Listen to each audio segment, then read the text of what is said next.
So here we go. This is actually an old story. I saw a video on CGTN about it, and then I typed it in. This comes from June 4th.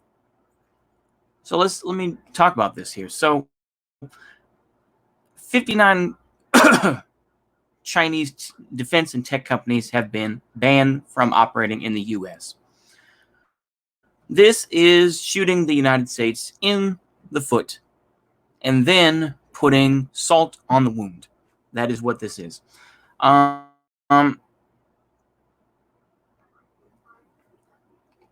Here's the thing.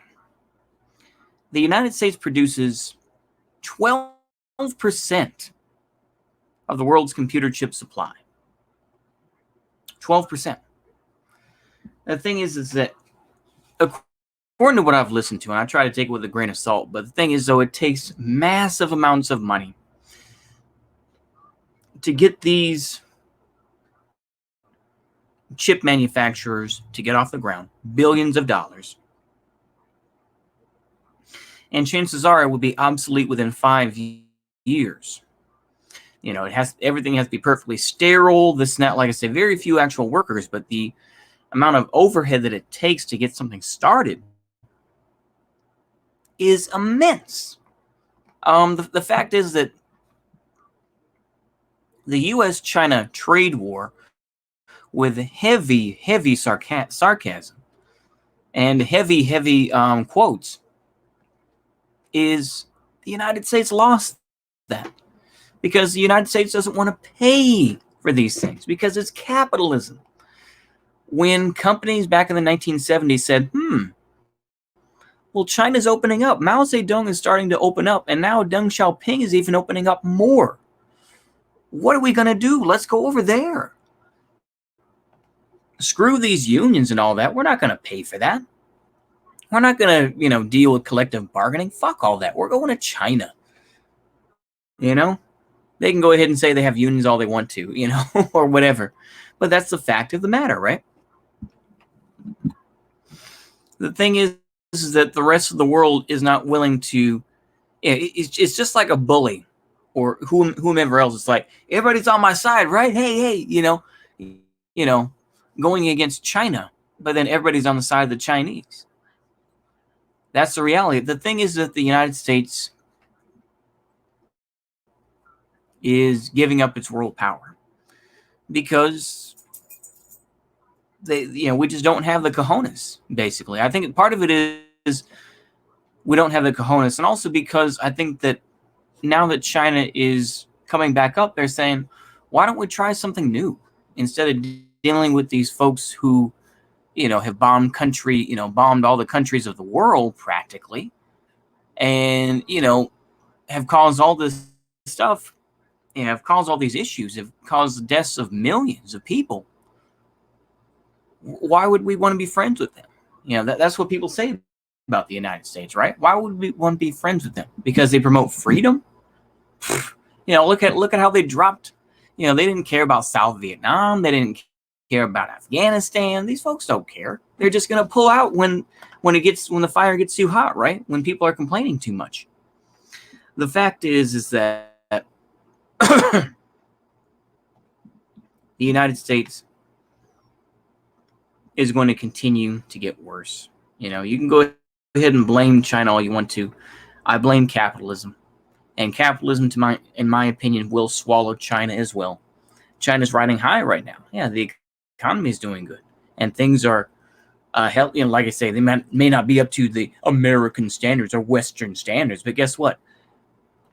It's better than what it was.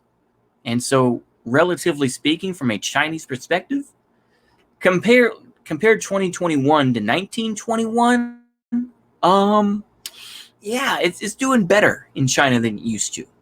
So, let's be careful about those things. You can go ahead and say, oh, well, the GDP isn't as high, and salaries aren't as high in China. Yeah, that's true. But the thing is, though, relatively speaking, China is better off. Now, it will eventually, I think that China will become like the United States eventually, and it probably won't be full on like neoliberal, but I do think that events will occur that are going to limit its growth, because capitalism can only go up for so far, before crashes happen and everything else, right? The bubbles occur because basically people are greedy, and because they'd rather just do away with regulations and make it work. But yeah, they have this list of companies and everything else like that.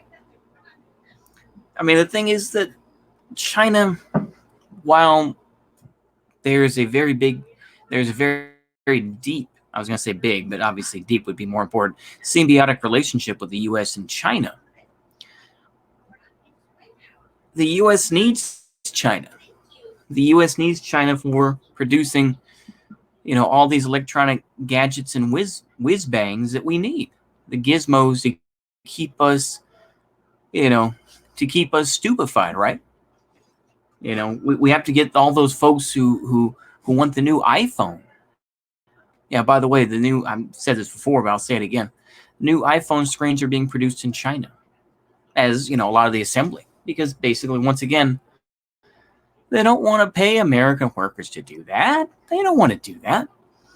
So the fact is that this is just ridiculous sort of stuff. Let's go ahead and it's like, oh, let's try to be protectionist, bro.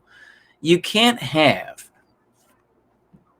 nearly 50 years of just like, let's go ahead and let China do it because it's cheaper, and the shipping costs are negligible, this and that, and now suddenly it's like, well, we're going to be protectionist again. No, you don't just economies do not move on a dime. Okay, they don't.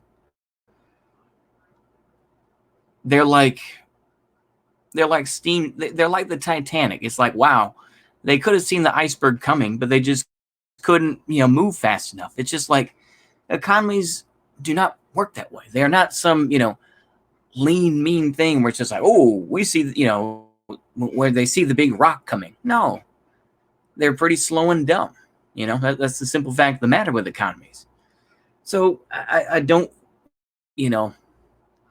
fault China, but ultimately China will end up like the U.S. in my opinion in some ways. How those ways are, it's my opinions are crap basically. So anywho, I think I'll leave it there. Hopefully y'all enjoyed this video. See you later. Goodbye.